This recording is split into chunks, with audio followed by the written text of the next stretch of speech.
Hello friends, this side Vishal Thapa. I am a startup consultant. Today on the auspicious CA day, we are going to introduce our first video in our YouTube channel TechStalk India. In this video, we are going to describe about new central sector scheme for industrial development of Jammu and Kashmir. This policy was really awaited after the abrogation of Article 370. इस scheme में बहुत सारे benefits दिए गए हैं जो भी industry हमारे जम्मू एंड कश्मीर यूटी में लगाएगा. This is both for existing units and for new units. पूरी जानकारी के लिए आपको पूरी वीडियो देखनी पड़ेगी. Now without wasting any time, let's continue with our video. एक नोटिफिकेशन थी मैं तो कहूँगा after the abrogation of article 370. तो क्या इसमें क्या खास क्या स्पेशल है, मतलब ये जो नोटिफिकेशन है, ये जो न्यू स्कीम जो आई है, ये हमारी इंडस्ट्री को, हमारी जेएनके की इंडस्ट्री को कहाँ तक पहुंचा सकती है, इसमें कितना पोटेंशियल है. ये ऑलरेडी एग्जिस्टिंग जो इंडस्ट्रियलिस्ट हैं या फिर जो कोई नई प्लांट नई इंडस्ट्री लगाना चाहता है कोई, तो मतलब कितना पुशअप उनको मिल सकता है, क्या क्या फायदे इसमें मिलेंगे, ये सब आज हम डिस्कशन करेंगे इस वीडियो में. ये बात करूंगा, मार्च में ये पॉलिसी आई थी, गवर्नमेंट ने नोटिफिकेशन निकाली थी मार्च 2021 में, and it is applicable from April 2021.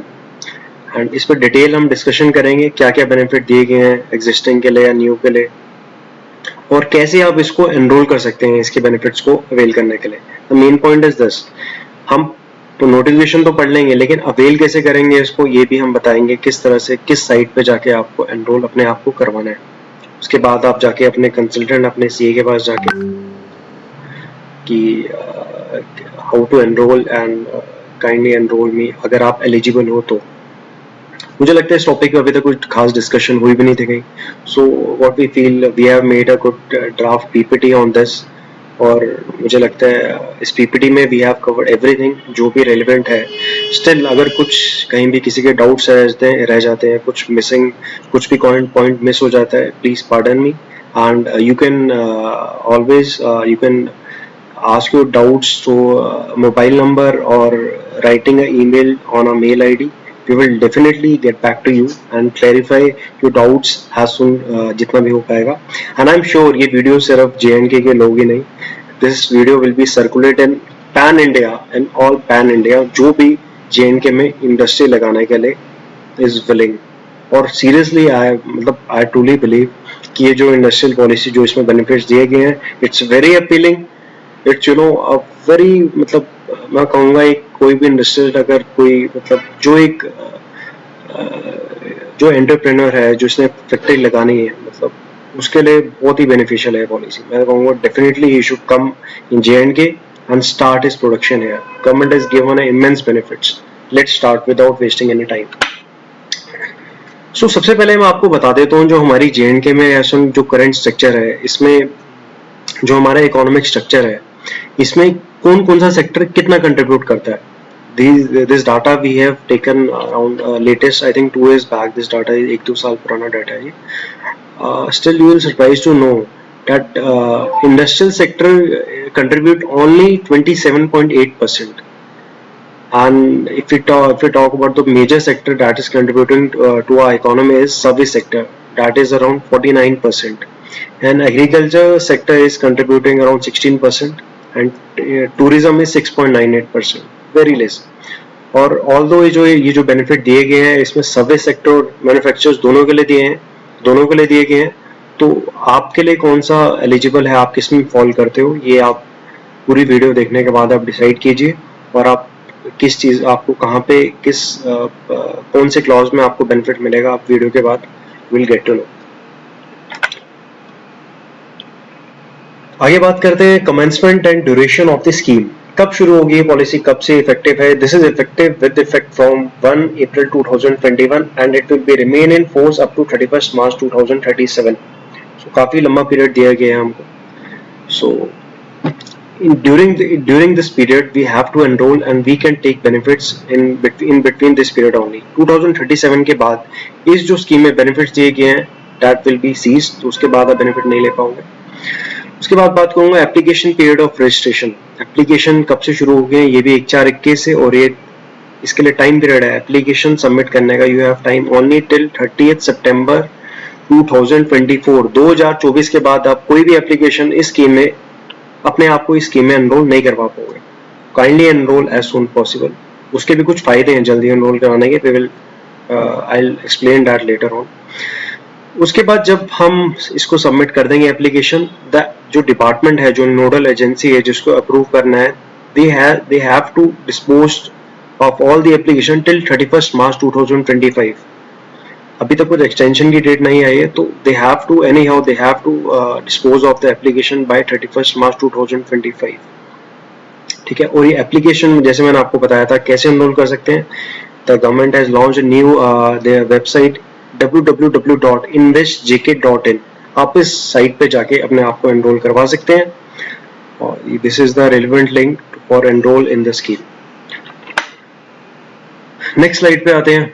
और मुझे जो स्लाइड है, I would appreciate all my team members जिन्होंने इस स्लाइड पे काम किया है. बहुत ही उन्होंने इस पे मेहनत करी है, बिकॉज बहुत लंबी नोटिफिकेशन, उसमें रिलेवेंट पॉइंट्स हाईलाइट किए हुए हैं हमने स्पेशली, जो कि आपके लिए बेनिफिशियल होंगे. So now we will discuss about general guidelines जो कि इस स्कीम में जो है.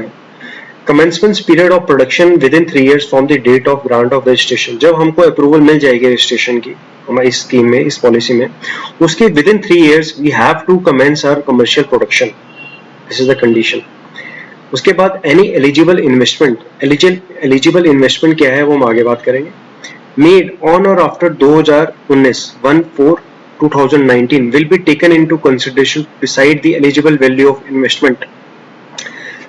बिकॉज एलिजिबल इन्वेस्टमेंट जो है, एलिजिबल इन्वेस्टमेंट के बेस में ही हमको कुछ भी सब्सिडी मिलेगी. तो ये कह रहे हैं कि जो एलिजिबल इन्वेस्टमेंट है ये 1/4/2019 के बाद ही इन्वेस्टमेंट होनी चाहिए.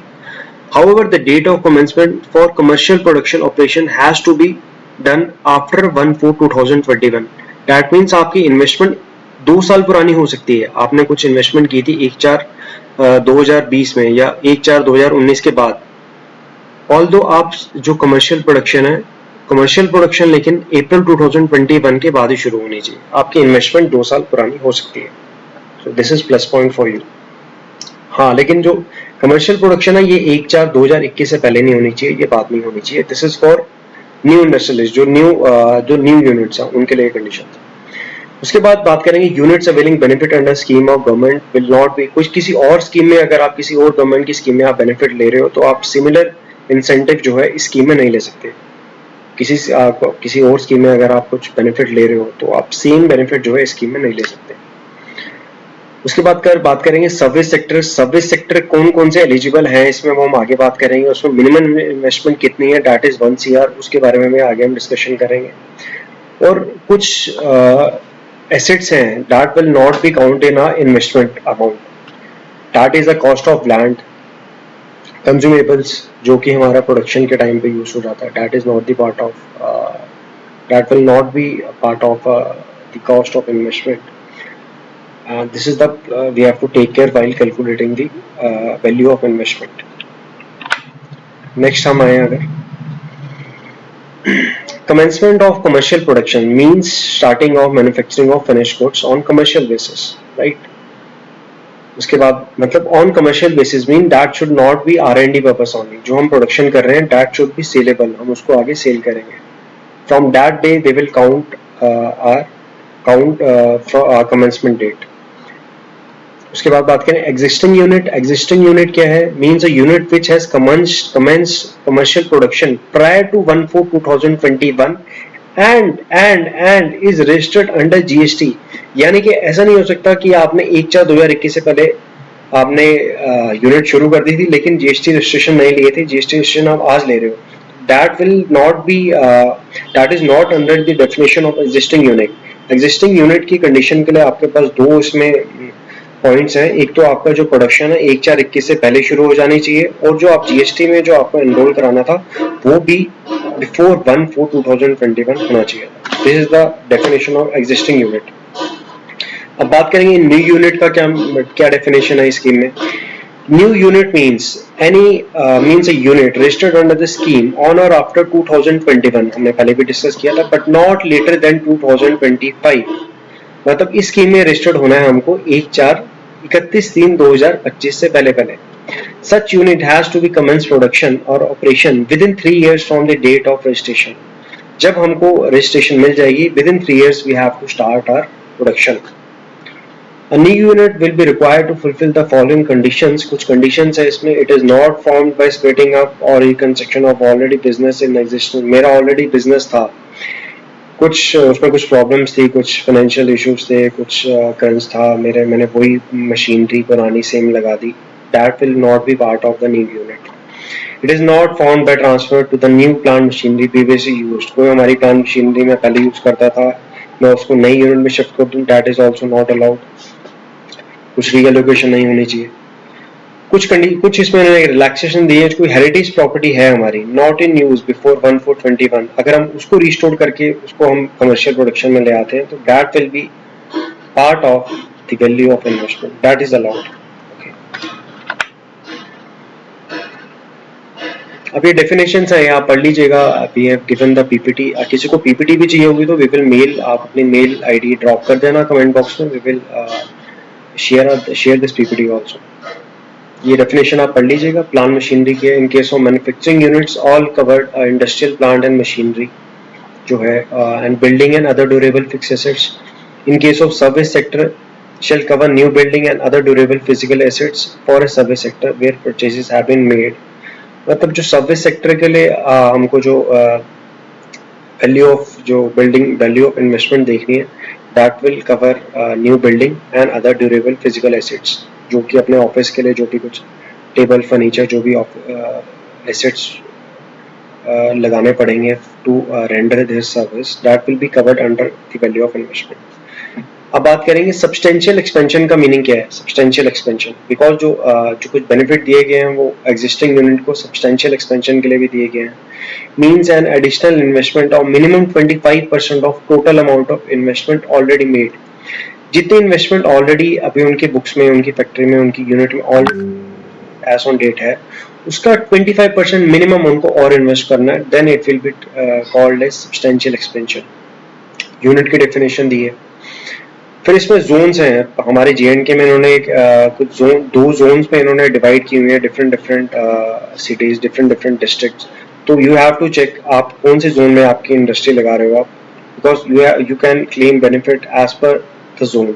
हर जोन को डिफरेंट कुछ बेनिफिट दिए गए हैं, तो यू हैव टू चेक आप कौन से जोन में फॉलो कर रहे हो. जोन की भी लिस्ट हम आपको शेयर कर देंगे. वर्किंग कैपिटल की बात करें, what is working capital, that is current assets minus current liabilities. तो it is you must be knowing this is what is working capital. उसके बाद आगे बात करें negative list. Following industries will not be eligible for the benefits. कौन कौन सी industry हैं जो कि जिनको बेनिफिट नहीं मिलेगा. Pan masala, plastic carry bags, coke, plantation refineries, power generating units जो कि अबव 10 MW से working above 10 MW, and gold dore, molasses, marble, granite, revolvers and pistols, units not complying with environment standards. So these are the items which are not eligible under this scheme. अब बात करेंगे positive list of service sector. Service sector में कौन कौन सी जो industries हैं जो covered हैं. Tourism and hospitality services is included under the scheme. Services promoting film tourism, जो कि बहुत ज़्यादा इस time we people are demanding that यहाँ पे कुछ फिल्म सिटी एक हमारे जे.एंड.के को दी जाए, बिकॉज डेफिनेटली यहाँ पे बहुत स्कोप है, बहुत पोटेंशियल है to shoot any film, to shoot any video. तो इसके लिए गवर्नमेंट स्पेशली इसको कवर किया है इसमें. Ropeways, entertainment parks and rides just to promote tourism. Heritage property restoration services, जैसे कि बताया इसमें ऑलरेडी वो कवर्ड है. कोई हेरिटेज प्रॉपर्टी हम कन्वर्ट करते हैं उसको, that is covered. Health care services, IT and ITS services, maintenance and repair services, testing, R&D analysis and certification services, freight terminals, logistic, warehousing, education and skill development services. तो आप देखेंगे जितने भी services इसमें दी गई हैं, ये सब सर्विसेज वही हैं just to promote our state, हमारी यूटी को टू इकोनॉमी जो इकोनॉमिकल जो यहाँ पे हमारे यूटी का जो इकोनॉमिक कंडीशन है उसको इम्प्रूव करने के लिए जो भी रेलिवेंट सर्विस सेक्टर हैं they have included in the scheme. उसके बाद बात करेंगे the following incentives are provided under the scheme. कौन कौन से जो बेनिफिट्स हैं स्कीम में, आपके बहुत रेलिवेंट बहुत इंपॉर्टेंट टॉपिक पे अभी हम आ गए। You have to concentrate. क्या क्या बेनिफिट दिए जाएंगे। Capital investment incentive, capital interest subvention for term loan, goods and service tax linked incentive, working capital interest subvention for working capital. Capital investment जो आपकी किया उसमें इंसेंटिव मिलेगा, कुछ आपको इंटरेस्ट में रिलीफ मिलेगी, टर्म लोन को कोई इंटरेस्ट। जो जीएसटी में आपको जीएसटी लिंक इंसेंटिव है, इसमें आपको अलग से बेनिफिट मिलेगा। जीएसटी रिफंड नहीं होगा, this is GST linked incentive. ये आपके प्रोडक्शन कैपेसिटी पे डिपेंड करेगा, तो आपको वो GST that will be we will discuss this later on, जब हम इस पे डिटेल डिस्कशन करेंगे then I will explain you this. उसके बाद वर्किंग कैपिटल का जो इंटरेस्ट रेट है उसमें कुछ हमको बेनिफिट मिलेगा। न्यू और एग्जिस्टिंग यूनिट के लिए ऊपर वाले जो फर्स्ट तीन है ये मिलेंगे, और एग्जिस्टिंग के लिए जो है ये जो लास्ट वाला जो लिंब है वर्किंग कैपिटल वाला, ये सिर्फ एग्जिस्टिंग यूनिट को बेनिफिट दिया गया है, this is not for new units. Okay, अब बात करते हैं capital investment incentive. Eligible investment, what is the meaning of eligible investment? For manufacturing sector installs new plant machinery. For service sector it's new building except value of land and other durable physical assets. Minimum जो requirement है for service sector that is 1 CR. Okay. उसके बाद बात करते हैं eligible units for this incentive capital investment, both new and existing. Existing unit वही हैं जो कि सब्सटेंशियल एक्सपेंशन के लिए फॉल करती हैं, सब्सटेंशियल एक्सपेंशन का जो क्राइटेरिया फॉल करती हैं, एग्जिस्टिंग यूनिट को उन्हीं को बेनिफिट मिलेगा। New units with investment in plant machinery is not more than 50 CR। तो जो एलिजिबल यूनिट्स हैं जो इसमें उन्होंने कंडीशन दी है, that should not be more than 50 CR new units with investment in plant machinery. Existing units undertaking substantial expansion of not more than 50 CR. The 50 CR is the maximum limit for the investment. उसके बाद बात करेंगे quantum of benefits, कितने आपको क्या benefit दिया जाएगा। Zone A and zone B, अगर आप जोन ए में इंडस्ट्री लगाते हैं, यूनिट लगाते हैं, तो then capital investment incentive will be 30% of the eligible investment, but the capping है maximum limit that is 5 CR। In case of zone B you would be getting 50% of eligible investment. Zone B में ज्यादा benefit दिया गया है और maximum limit इसमें 7.5 CR है। Other points हैं कुछ, existing units can avail this benefit for substantial expansion only. Okay, existing के लोग सिर्फ अगर वो सब्सटेंशियल एक्सपेंशन में फॉल करती हैं तभी बेनिफिट ले पाएंगे। और फिजिकल वेरिफिकेशन डेफिनेटली होगी आपकी यूनिट की before releasing any incentive to you.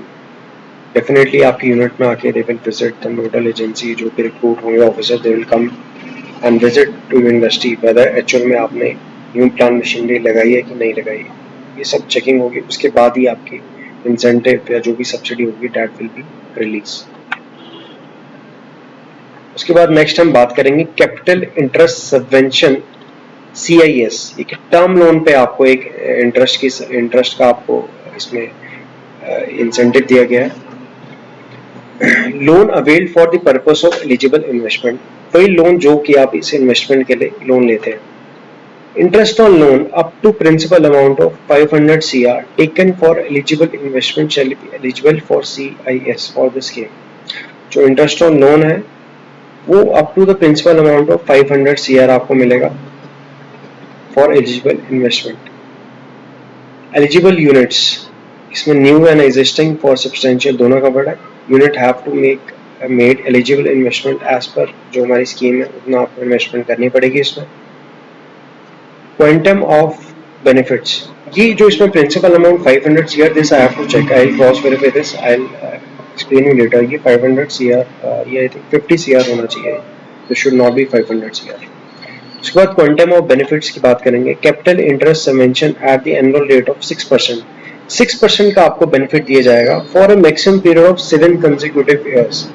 आपको कोई भी 7 साल उठाने हैं during the date from which you are registered under the scheme till 2037।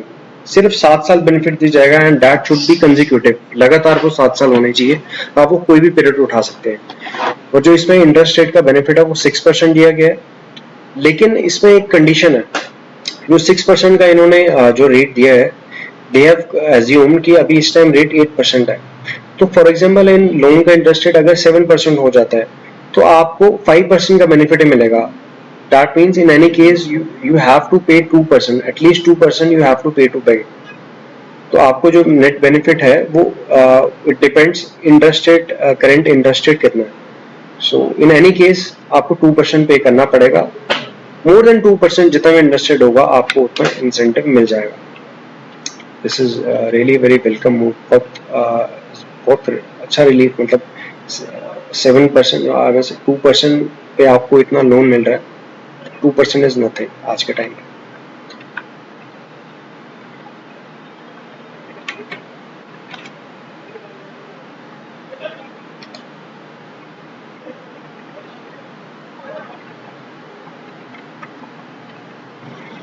अब बात करेंगे, इसमें कुछ पॉइंट्स दिए गए हैं। Loan availed from a scheduled commercial bank, कुछ कंडीशन दी है, आपको इन्हीं बैंक से लोन ले सकते हैं।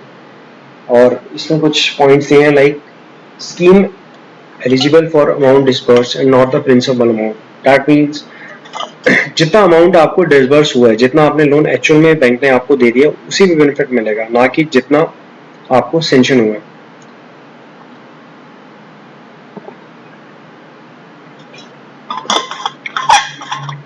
और जो ये बेनिफिट है ये सिर्फ न्यू प्लांट मशीनरी के लिए होगा। लोन जो आप लोगे सिर्फ न्यू प्लांट मशीनरी के लिए जो लोगे, उसी लोन पे आपको बेनिफिट मिलेगा, ये इंटरेस्ट की रिलीफ मिलेगी। Service sector with unit with an investment of not less than 1 CR in new building and other durables shell be eligible for this incentive. 1 crore minimum आपको इन्वेस्टमेंट करनी पड़ेगी फॉर सर्विस सेक्टर। कुछ ये process of term loan है, किस तरह से loan ले सकते हैं, ये हमने कुछ एक आपको एक्सप्लेन किया हुआ है इसमें। नेक्स्ट हम बात करते हैं goods and service tax linked incentive, and this is only for new units. जो जीएसटी का बेनिफिट है, this is only for new units. Okay, this scheme is for all new units registered under the CII and CIS scheme discussed earlier and have made eligible investment irrespective of value of investment and having a GST registration. So this is for new units. और इसमें आपको GST registration लेने के बाद ही आपको benefit मिलेगा। Definite natural, it's quite obvious.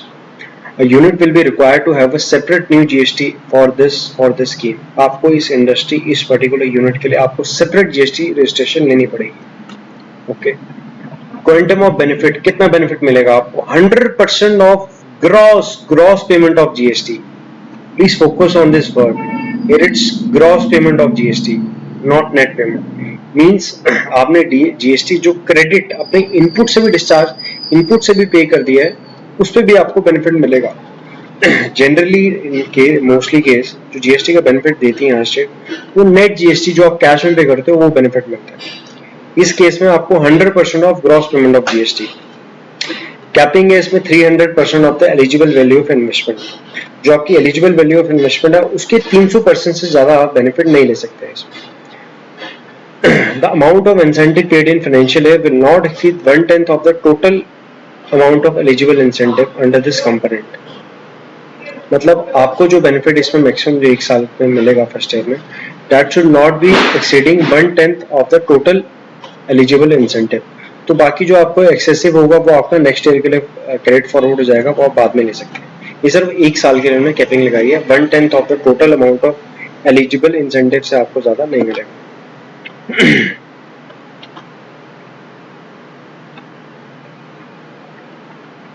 कुछ points हैं इसमें। In case gross GST paid by unit in financial is more than 1/10, तो डेफिनेटली वो जो बैलेंस क्रेडिट फॉरवर्ड है आगे क्रेडिट फॉरवर्ड हो जाएगा। Further, in case the unit is not able to claim full eligible amount of incentive in the first year, same can be carried forward हो सकता है आगे। GST paid on exported goods or services will not count towards eligible incentive amount under this component. This point you have to take care of. GST registration कैसे करते हैं ये हमने कुछ प्रोसेस दिए है, very small process. Easily you can get registration within 3 days, within a week. It's a very simple process. Online you have to file the application. Next हम बात करते हैं वर्किंग कैपिटल इंटरेस्ट सबवेंशन। ये जो कि हमारी सीसी लिमिट होती है उसमें भी कुछ इंटरेस्ट की आपको बेनिफिट दिया गया है। And the benefit is the relaxation all existing units in the UT of J&K। ये सिर्फ ये सिर्फ एग्जिस्टिंग जो यूनिट्स हैं सिर्फ उन्हीं के लिए बेनिफिट है। This is not for new units. तो जो ऑलरेडी जिनका बिजनेस है, जो ऑलरेडी जिनकी फैक्ट्री है, जिनकी यूनिट्स हैं, तो you should avail this scheme. You should enroll for availing this working capital interest subvention. इसमें आपको इंसेंटिव जो मिलेगा ये भी इसमें इस units located in both zone, जितने भी zone A zone A B दोनों के लिए बेनिफिट है। कितना बेनिफिट है इसमें? 5% ऑन वर्किंग कैपिटल लोन है for maximum period of 5 consecutive years. Term loan के केस में जो न्यू यूनिट्स और एग्जिस्टिंग फॉर सब्सटेंशियल एक्सपेंशन वाले हैं उनके केस में 7 ईयर्स था, इस केस में 5 ईयर्स है। मैक्सिमम बेनिफिट है 1 CR इन 5 ईयर्स। पूरे 5 सालों में 1 करोड़ से ज्यादा बेनिफिट नहीं ले सकते आप। इसमें भी वही कंडीशन है, मिनिमम यू हैव टू पे 1% per annum of the interest. 1% आपको पे करना ही पड़ेगा। उस केस में 2% था, वर्किंग कैपिटल केस में 1% है।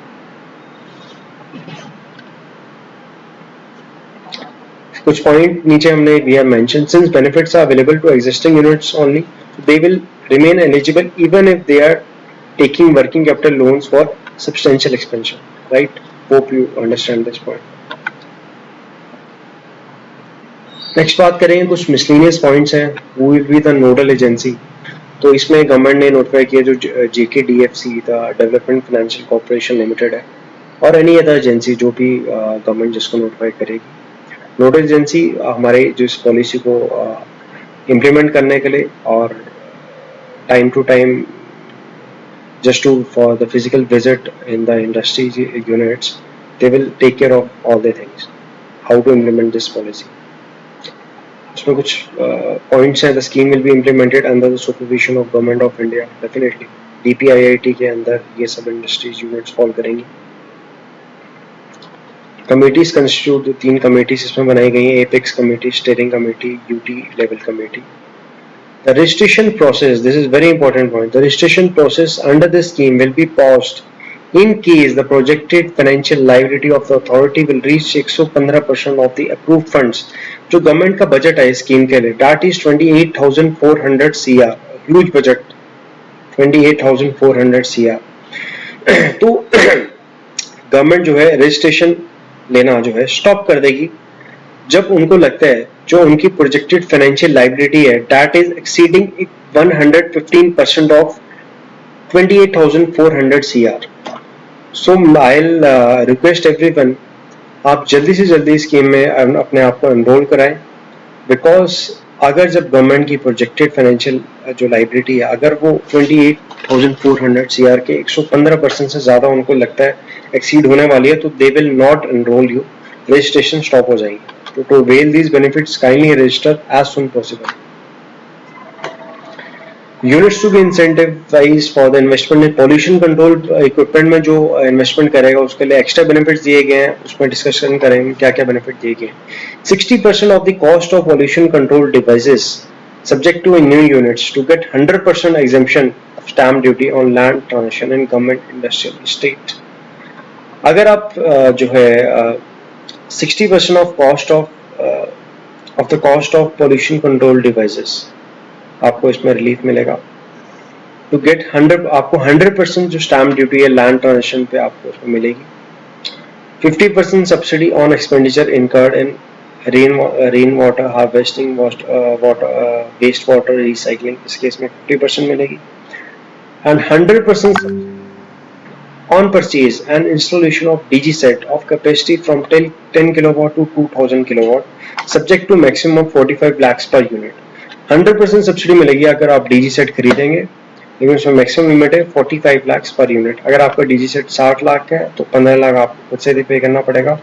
45 lakhs will be get subsidy. New units to get 100% exemption of stamp duty on land transaction and government industrial estate. जो न्यू यूनिट्स हैं उनको 100% एग्जेम्पशन मिलेगी स्टैम्प ड्यूटी में, जो भी वो इंडस्ट्रियल लैंड जब परचेज करेंगे. So it's definitely a very great, very most welcome initiative. बहुत अच्छा है, इसमें इंसेंटिव दिए गए हैं. It's first time in J&K. J&K industrial land allotment policy भी जो recently आई है 2021. You can also go through with this. You can simply read the points. There is nothing to explain.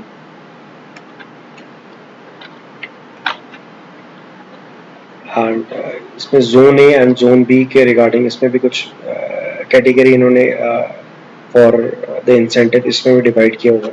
So we will share the cities which is covered under zone A and which is covered under zone B. इसके लिए अलग से government ने notification issue की है. We will also share the same with you.